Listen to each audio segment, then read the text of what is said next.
The European Union, as we now know it today, came about through a number of treaties or agreements between European countries. After the horror of World War II, people wanted to find ways to ensure future peace and cooperation between the different countries in Europe. So, in the late 1940s, the idea of a European community was discussed. Europe can only be united by the heartfelt wish and vehement expression of the great majority. Then, in 1951, the first union was formed between 6 countries: Belgium, the Netherlands, Luxembourg, Italy, France and West Germany. They agreed to work together on production of coal and steel, materials that were essential for rebuilding military forces. They felt that by working together, it would help avoid any more wars between the countries. By 1957, these countries felt the union was going so well, they decided to take things further.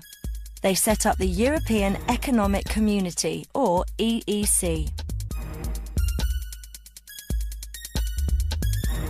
This aimed to make it easier to buy and sell a wide range of goods, not just coal and steel, throughout the 6 countries that were members. It also tried to make it easier for people to travel, live and work within these countries. Soon, other countries wanted to join the EEC, and the membership started to grow. Some people in Europe were against their countries joining and protested to keep their independence.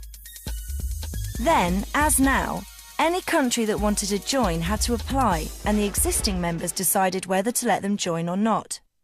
The UK applied, and after being turned down twice, finally joined in 1973. It is a step towards the participation of the peoples of our countries. As the EEC grew in size, they worked on ways to make it better. In 1986, our Prime Minister at that time, Margaret Thatcher, signed the Single European Act, which further reduced barriers to trade between the different countries.